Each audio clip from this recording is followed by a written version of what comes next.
देखिएगा प्यारे बच्चों, आज हम लोग कुछ इम्पॉर्टेंट एरोमेटिक कंपाउंड की क्या लेंगे, नेमिंग लेंगे। तो ये कंपाउंड्स जो आज मैं आपको बताऊंगा, आप इन्हें बहुत अच्छे से याद कर लेना। ये लगभग आपकी ऑर्गेनिक केमिस्ट्री के 40% एरियाज को क्या करेंगे, कवर करेंगे। तो देखिए वो इम्पॉर्टेंट कंपाउंड्स क्या है। देखिए तो पहला जो इम्पॉर्टेंट कंपाउंड्स है वो ये है, पहला ये है, ये बेंजीन है। और बेंजीन के ऊपर हम लोग क्या जोड़ देते हैं, CH3 जोड़ देते हैं। तो बेंजीन के ऊपर यदि हम CH3 को जोड़ दें तो इसका नाम क्या होता है बच्चों, केमिस्ट्री में ये CH3 को मिथाइल कहते हैं। और नीचे बेंजीन है तो इसका नाम है क्या, मिथाइल बेंजीन। तो इसका नाम है प्यारे बच्चों मिथाइल बेंजीन। इसी मिथाइल बेंजीन का जो कॉमन नेम होता है वो टॉल्यूइन होता है। तो कहने का मतलब ये है कि ये कंपाउंड उतना ज़्यादा फेमस नहीं है मिथाइल बेंजीन से जितना फेमस किससे है, टॉल्यूइन से फेमस है। दूसरा जो ऑर्गेनिक कंपाउंड होता है वो ये है, यदि बेंजीन के ऊपर हम लोग जोड़ दे C2H5 जोड़ दे तो C2H5 को हम क्या कहते हैं केमिस्ट्री में, इथाइल कहते हैं। जो C2H5 है ये केमिस्ट्री में कहलाता है इथाइल। और नीचे कौन है, बेंजीन, तो इसका नाम होता है केमिस्ट्री में इथाइल बेंजीन होता है। क्या नाम होता है बोलो बच्चों, इथाइल बेंजीन होता है। इसी तरह से हम लोग तीसरा कंपाउंड ले लें, तीसरा कंपाउंड लें तो यदि बेंजीन है और बेंजीन के ऊपर Cl हो तो इसको हम लोग कहते हैं केमिस्ट्री में क्लोरोबेंजीन कहते हैं। क्या कहते हैं, क्लोरोबेंजीन कहते हैं। क्यों कहते हैं क्लोरोबेंजीन, अब देखिएगा क्लोरीन को यहाँ पर क्लोरो कहेंगे और नीचे बेंजीन जुड़ी है तो ये क्लोरोबेंजीन हो जाता है। इसी तरह से यदि बेंजीन के ऊपर Br जुड़ा हो प्यारे बच्चों तो इसको हम लोग कहते हैं ब्रोमोबेंजीन कहते हैं। ये जो कंपाउंड्स हैं इनको रट लीजिएगा, बहुत अच्छे से दिमाग में बिठा लीजिएगा, क्योंकि 12वीं में इन्हीं कंपाउंड्स की क्या पड़ेगी, आपको ज़रूरत पड़ेगी। यदि हमारे पास बेंजीन, बेंजीन के ऊपर हम लोग जोड़ दे NH2 को जोड़ दे, क्या जोड़ दे, NH2 को जोड़ दे तो इसका नाम जो होता है वो एनिलीन होता है। क्या नाम होता है, एनिलीन होता है। तो ये याद करना पड़ेगा। तो ये जो बेंजीन है, बेंजीन के ऊपर जो NH2 जुड़ा होता है इसको हम लोग एनिलीन कहते हैं। एक्चुअली में इसका दूसरा नाम जो होता है ये IUPAC नेम होता है। इसका IUPAC नेम होता है बेंजामीन। क्या नाम होता है, बेंजामीन। बट कॉमन नेम क्या होता है, एनिलीन। तो बेंजामीन से इसको कोई नहीं जानता है, इसको किससे जानता है, एनिलीन से जानता है। अब हम लोग नेक्स्ट जो कंपाउंड ले रहे हैं, छठा कंपाउंड है, वो ये है कि बेंजीन है और बेंजीन के ऊपर हम लोग क्या जोड़ देते हैं, COCl जोड़ देते हैं। COCl जोड़ दिया। इसका जो नेम होता है, इसका नाम देखिए तो ये बेंजीन है। तो बेंजीन का क्या लेते हैं हम लोग, बेंज लेते हैं। और COCl क्या है, एसिड क्लोराइड। और इसका सफिक्स क्या होता है, ऑयल क्लोराइड होता है। तो विद्यार्थियों इसका जो नाम होता है वो बेंजोइल क्लोराइड होता है। अब नाम क्यों पड़ा बेंजोइल क्लोराइड, ये बेंजीन है तो बेंजीन से हमने क्या लिया, बेंज लिया है। ये COCl क्या है, एसिड क्लोराइड है। और एसिड क्लोराइड का सफिक्स क्या होता है, ऑयल क्लोराइड। तो इसका पूरा नाम हो गया बेंजोइल क्लोराइड हो गया। जो सातवां हमारा कंपाउंड होता है वो ये होता है बेंजीन है। बेंजीन के ऊपर क्या होता है, CONH2 होता है। इसका नाम देखिएगा क्या होता है, तो नीचे बेंजीन है तो बेंजीन से क्या लेंगे हम लोग, बेंज लेंगे। और ये क्या होता है, एसिड अमाइड होता है। और एसिड अमाइड का जो सफिक्स होता है वो अमाइड होता है। तो प्यारे बच्चों इसका नाम हो गया बेंज अमाइड हो गया है। इसी तरह से हम आठवां कंपाउंड ले रहे हैं। जो आठवां कंपाउंड ये है, बेंजीन है और बेंजीन के ऊपर हम लोग जोड़ देते हैं CHO जोड़ देते हैं। तो इसका नाम देखिए क्या होता है। तो बेंजीन से हम लोग यहाँ पर बेंज ले रहे हैं और CHO क्या है, एल्डिहाइड। तो यहाँ पर हम लोग लगा देते हैं एल्डिहाइड। तो इसका नाम हो जाता है प्यारे बच्चों बेंजल्डिहाइड। तो बेंजीन से क्या लिया, बेंज। और CHO क्या है, एल्डिहाइड। तो एल्डिहाइड लगा दिया तो इसका नाम हो गया बेंजल्डिहाइड हो गया। इसी तरह से एक कंपाउंड होता है, ये वाला कंपाउंड होता है OCH3 होता है। अब देखिए ये वाला जो फंक्शनल ग्रुप है वो ईथर का फंक्शनल ग्रुप है। तो देखिएगा ये एक कार्बन को क्या कहते हैं, मैथ के साथ ऑक्सीजन पहुंचाई तो बन गया क्या, ऑक्सी। तो क्या बन गया ये, मिथॉक्सी। तो कैसे बना है मिथॉक्सी, समझिए। एक कार्बन को हम क्या कहते हैं, मैथ। ऑक्सीजन को क्या कहते हैं यहाँ पर, ऑक्सी। और ये पूरा कौन जुड़ा है, बेंजीन। तो प्यारे बच्चों इसका नाम हो गया मिथॉक्सी बेंजीन होते हैं। इसी मिथॉक्सी बेंजीन का कॉमन नेम है एनिसोल है। क्या नाम है? एनिसोल है। तो इसको इतना ज़्यादा हम लोग मिथॉक्सी बेंजीन से नहीं जानते हैं, या कहें कि मिथॉक्सी बेंजीन से इतने क्वेश्चन नहीं हैं एनसीईआरटी की बुक में जितने क्वेश्चंस किससे हैं? एनिसोल से हैं। तो इसका नाम आप याद रखिएगा कि बेंजीन के ऊपर यदि OCH3 जुड़ा हो तो इसको हम लोग क्या कहते हैं? एनिसोल कहते हैं। जो 9वां क्वेश्चन होता है वो ये होता है, बेंजीन है और बेंजीन के ऊपर हम लोग यहाँ पर क्या जोड़ रहे हैं? CN जोड़ रहे हैं। तो CN जोड़ रहे हैं तो देखिएगा इसका नाम क्या होता है। प्यारे बच्चों ये बात याद रखिएगा, ये तो क्या होती है? बेंजीन होती है। ये बेंजीन होती है, ये बेंजीन होती है कि नहीं होती? तो ये बेंजीन। अब बेंजीन से यदि हम लोग एक H को हटा दें तो हमारे पास ये बन जाता है, ये कंपाउंड बनता है, ये बन जाता है ये वाला। तो यहाँ से H हट गया तो ये बॉन्ड है, तो इसको कहते हैं हम लोग फिनाइल कहते हैं। क्या कहते हैं? फिनाइल कहते हैं। बेंजीन का फॉर्मूला होता है C6H6 होता है और फिनाइल का फॉर्मूला होता है C6H5 और इधर बॉन्ड बना देते हैं। तो देखिए इसका नाम क्या होने वाला है प्यारे बच्चों, ये नीचे कौन है? बेंजीन है। बट यहाँ पर ये बेंजीन नहीं लिखा जाता है, यहाँ पर ये क्या लिखा जाता है? फिनाइल लिखा जाता है। और ऊपर कौन है? साइनाइड। तो इसका नाम हो जाता है प्यारे बच्चों फिनाइल साइनाइड हो जाता है। क्या हो जाता है? फिनाइल साइनाइड है। हर कंपाउंड की नेमिंग का अपना तरीका होता है, तो इसलिए कहीं पर बेंजीन यूज होता है, कहीं पर क्या होता है? फिनाइल यूज होता है।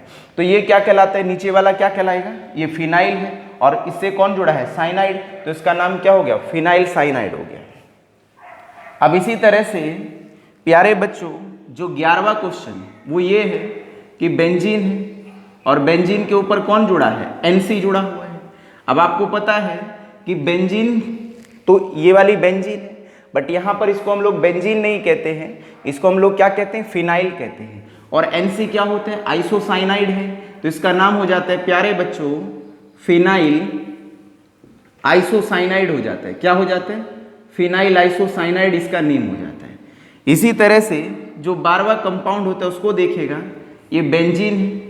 अब बेंजीन के ऊपर हम क्या जोड़ रहे हैं? COCH3 जोड़ रहे हैं। तो COCH3 है, तो ये कीटोन का फंक्शनल ग्रुप है। इसका कॉमन नाम होता है जिससे ये फेमस है, ये याद करना पड़ेगा आप लोगों को। इसको कहते हैं हम लोग एसीटोफिनॉन कहते हैं। क्या कहते हैं? एसीटोफिनॉन कहते हैं। तो ये एसीटोफिनॉन कहलाता है। अभी याद करने पड़ेंगे आपको, और कोई तरीका नहीं है इनका। ये बेंजीन है, बेंजीन के ऊपर अब हम लोग NO2 को जोड़ रहे हैं। किसको जोड़ रहे हैं? हम लोग NO2 को जोड़ रहे हैं। तो देखिए इसका नेम कैसे होता है। अब यहाँ पर ये कौन है? बेंजीन है और NO2 को क्या कहते हैं? नाइट्रो। ये नाइट्रो का फंक्शनल ग्रुप है, तो इसका नाम हो गया, इसमें प्रीफिक्स पहले लगता है तो क्या हो गया? नाइट्रो हो गया। क्या नाम हो गया? बोलो बच्चों। नाइट्रो हो गया। और बाकी क्या हो गया? बेंजीन हो गया। तो इसका नाम हो गया नाइट्रो बेंजीन हो गया। इसी तरह से जो 14 कंपाउंड्स होता है वो ये होता है बेंजीन है। बेंजीन के ऊपर कौन है? OH है। तो यदि बेंजीन के ऊपर OH हो तो इसको हम लोग कहते हैं फिनॉल कहते हैं। केमिस्ट्री में क्या कहते हैं? फिनॉल कहते हैं। और यदि इसका फॉर्मूला लिखे फिनॉल का, तो फिनॉल का फॉर्मूला C6H5OH होता है। तो फिनॉल को हम ऐसे भी लिख देते हैं और फिनॉल को हम ऐसे भी लिख देते हैं, क्योंकि C6H5 नीचे कौन है? फिनाइल है और ऊपर कौन जुड़ा है? OH है। OH किसका फंक्शनल ग्रुप होता है? अल्कोहल का। तो इसका नाम हो गया फिनॉल हो गया। क्या नाम हो गया? बोलिए बच्चों। फिनॉल हो गया है। इसी तरह से हम लोग नेक्स्ट और 15 कंपाउंड्स लेते हैं। वो 15 कंपाउंड्स कौन सा होता है? देखिएगा, ये बेंजीन है, ये बेंजीन है। अब बेंजीन के ऊपर क्या जोड़ रहे हैं हम लोग? बेंजीन है। अब बेंजीन के ऊपर हम क्या जोड़ रहे हैं? COOH को जोड़ रहे हैं। अब ये बेंजीन है, बेंजीन के ऊपर COOH को जोड़ा है, तो ये कौन सा फंक्शनल ग्रुप होता है? COOH, कार्बोक्सिलिक एसिड का फंक्शनल ग्रुप होता है। तो इसका नाम क्या हो गया? देखिए, तो नीचे से बेंजीन है, तो बेंजीन का क्या ले लेते हैं हम लोग? बेंज ले लेते हैं। और ये क्या है? COOH। इसका सफिक्स क्या होता है? कार्बोक्सिलिक एसिड का ओइक एसिड होता है। तो प्यारे बच्चों इसका नाम हो जाता है क्या? बेंजोइक एसिड हो जाता है। क्या नाम हो जाता है इसका? बेंजोइक एसिड हो जाता है। तो ये 15 कंपाउंड्स तो आप लोगों के पास हो चुके हैं। अब हम लोग आगे थोड़ा चल रहे हैं। तो ये 15 कंपाउंड्स हो चुके हैं। तो 5 कंपाउंड्स आपको और बताते हैं, और ये बहुत इंपॉर्टेंट कंपाउंड्स हैं। 11th की और 12th की केमिस्ट्री इनके बिना नहीं होती है। तो कहने का मतलब है 11th की तो एक बार को हो भी जाए, 12th की तो बिल्कुल भी नहीं होती है। अब हम लोग नेक्स्ट कंपाउंड ले रहे हैं, ये बेंजीन है। अब बेंजीन के ऊपर हम लोग बच्चों लगा रहे हैं प्यारे बच्चों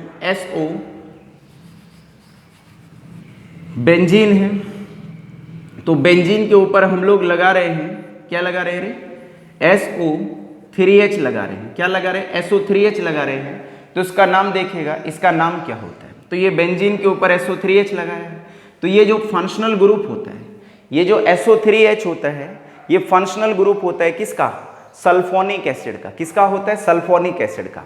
तो देखिएगा नाम क्या होगा, तो बेंजीन से लेते हम लोग बेंजीन, तो बेंजीन से पूरा बेंजीन लेते तो बेंजीन हो गया। SO3H क्या है, सल्फोनिक एसिड का फंक्शनल ग्रुप है, इसका सफिक्स भी सल्फोनिक एसिड ही होते हैं, तो इसका नाम हो गया बेंजीन सल्फोनिक एसिड हो गया। क्या नाम हो गया, बेंजीन सल्फोनिक एसिड। क्यों हुआ, क्योंकि नीचे कौन जुड़ी थी, बेंजीन, और SO3H क्या होता है, सल्फोनिक एसिड होता है, तो इसका पूरा नाम हो गया बेंजीन सल्फोनिक एसिड हो गया। तो 17 क्वेश्चन देखते हैं हम लोग। ये रहा हमारे पास, ये रहा। अब ये बेंजीन है, बेंजीन के ऊपर O है, और ये कौन है, C2H5 है। अब प्यारे बच्चों, ये ईथर का फंक्शनल ग्रुप होता है। अब नाम देखिए कैसे करेंगे, 2 कार्बन है, अरे 2 ही तो कार्बन है भैया, ये 2 कार्बन है, तो 2 कार्बन को हम लोग क्या कहते हैं, एथ कहते हैं। क्या कहते हैं बच्चों, एथ कहते हैं। 2 कार्बन को एथ ही कहते हैं। इसके साथ हम लोगों ने ऑक्सीजन पहुंचाई, तो इसका नाम क्या हो गया, इथॉक्सी हो गया। तो इथॉक्सी हो गया, और नीचे कौन जुड़ा है, बेंजीन है, तो इसका नाम होता है इथॉक्सी बेंजीन होता है। इथॉक्सी बेंजीन का जो कॉमन नाम होता है वो फिनिटॉल होता है। क्या नाम होता है, फिनिटॉल होता है। बट इसका जो कॉमन नेम है मैं नहीं लिख रहा हूँ, क्योंकि 12वीं में इसका कॉमन नेम का कोई यूज़ नहीं है, ना तो 11th में है और ना ही 12th में है। बट कुछ फ़ायदा नहीं है, क्योंकि मैं आपको इंपॉर्टेंट कंपाउंड्स बता रहा हूँ, तो आपको एक्स्ट्रा नेमिंग नहीं याद कराऊंगा। तो इसका ऐसे नाम तो फिनिटॉल होता है, बट फिनिटॉल से फेमस नहीं है जितना फेमस किससे, इथॉक्सी बेंजीन से। तो क्वेश्चन इथॉक्सी बेंजीन से ही आएंगे। अब देखिएगा नेक्स्ट क्वेश्चन हम लोग देख रहे हैं, तो देखिएगा बच्चों, ये कंपाउंड है, ये बड़ा इंपॉर्टेंट कंपाउंड है, ये CH2 और OH ग्रुप होते हैं। इसका नाम देखिएगा क्या होता है, कॉमन नाम बताऊंगा मैं इसका क्या होता है। देखिए प्यारे बच्चों, केमिस्ट्री के अंदर ये वाला जो ग्रुप होता है, ये बेंजीन है, बेंजीन के ऊपर ये वाला यदि जोड़ दे तो केमिस्ट्री में इसको हम लोग कहते हैं बेंजाइल। क्या कहते हैं, बेंजाइल ग्रुप कहलाता है। क्या कहलाता है, ये बेंजाइल ग्रुप कहलाता है। तो ये बेंजाइल है, तो ये बेंजाइल ही तो है भैया, तो ये बेंजाइल है। और बेंजाइल के साथ कौन जुड़ा है, OH। OH किसका फंक्शनल ग्रुप होता है, एल्कोहल का। तो प्यारे बच्चों, इसका नाम हो गया क्या, बेंजाइल एल्कोहल हो गया। क्या नाम हो गया, बेंजाइल एल्कोहल नाम हो गया। तो इसका जो नाम हो गया वो क्या नाम हो गया, बोलिए, बेंजाइल एल्कोहल नाम हो गया। तो इस तरह से हम लोगों ने कर लिया है। अब 19 क्वेश्चंस लेते हैं हम लोग, नो ठीक है। तो कौन सा क्वेश्चंस ले रहे हैं हम लोग, 19 क्वेश्चन ले रहे हैं। देखिए 19 क्वेश्चन क्या है, ये बेंजीन है, ये बेंजीन है, बड़ा इंपॉर्टेंट कंपाउंड है ये 12th के लिए, N2, और ये क्या है, Cl है। तो इसका नाम करिएगा। तो देखिए इसके ऊपर क्या होता है, पॉजिटिव चार्ज होता है, और इसके ऊपर क्या होता है, नेगेटिव है। तो इसका नाम देखिए क्या होता है, तो ये बना है बेंजीन, बेंजीन बना है। क्या नाम है, बेंजीन है। अब क्या है, नाइट्रोजन है। नाइट्रोजन को हम लोग लैटिन में क्या कहते हैं, एजो कहते हैं। तो कितने नाइट्रोजन है, 2, तो इसका नाम होगा डाइजोनियम। तो क्या नाम हो गया, डाइजोनियम। अब देखिए क्यों है, नीचे बेंजीन थी, डाई इसलिए लगाया क्योंकि 2 हैं, और नाइट्रोजन को क्या कहते हैं, एजो कहते हैं। पॉजिटिव चार्ज है तो नियम यूज करा है, और क्लोरीन को क्या कहते हैं हम लोग, क्लोराइड कहते हैं। तो प्यारे बच्चों, इसका नाम क्या हो गया, बेंजीन डाइजोनियम क्लोराइड नाम हो गया। क्या नाम हो गया, बोलिए, बेंजीन डाइजोनियम क्लोराइड नाम हो गया। अब हम लोग आगे चलते हैं और नेक्स्ट कंपाउंड को हम लोग देख लेते हैं। एक लास्ट कंपाउंड हम लोग देख रहे हैं, जो 20th कंपाउंड है या 20वां कंपाउंड है हम लोगों का, उसको देख लेते हैं। तो जो 20th कंपाउंड है, ओके, 20वां कंपाउंड है, तो 20वां कंपाउंड देखिएगा क्या नाम होता है। ये कंपाउंड है, बड़ा इंपॉर्टेंट कंपाउंड है ये सी बेंजीन, बेंजीन के ऊपर COO और CH3 होता है। अब ये जो फंक्शनल ग्रुप होता है वो किसका होता है, किसका फंक्शनल ग्रुप होता है, ईस्टर का फंक्शनल ग्रुप होता है। COO ईस्टर का फंक्शनल ग्रुप होता है। देखिएगा इसका नाम क्या होता है, इसका नाम होता है, ईस्टर में पहले किसको लिखते हैं, प्रीफिक्स को लिखते हैं। और प्रीफिक्स कौन सा लिखते हैं, जो ऑक्सीजन से जुड़ा होता है। तो ऑक्सीजन से कौन जुड़ा है, CH3 जुड़ा है, तो इसका नाम हो गया मिथाइल हो गया। तो ये पूरा मिथाइल हो गया यहाँ तक, और ये पूरा क्या कहलाता है, बेंजोएट। क्या कहलाता है, बेंजोएट। तो प्यारे बच्चों, इसका नाम क्या हो गया, मिथाइल बेंजोएट हो गया है। तो ये मिथाइल बेंजोएट है। तो अब आप लोग ये 20 कंपाउंड जो है बहुत अच्छे से याद कर लीजिए, बहुत अच्छे से खोपड़े में बिठा लीजिए। 12th की और 11th की केमिस्ट्री इन एरोमेटिक कंपाउंड्स के बिना बिल्कुल भी नहीं हो पाएगी। तो मैंने आपको ये 20 इंपॉर्टेंट कंपाउंड्स बताए हैं जिनका आप लोग हर रोज या बार बार क्या करेंगे, इस्तेमाल करेंगे। तो मैं उम्मीद करता हूं कि आप बहुत अच्छे से इनको याद कर लेंगे और हम लोग इस टॉपिक को यहीं पर क्या दे रहे हैं, विराम दे रहे हैं। धन्यवाद।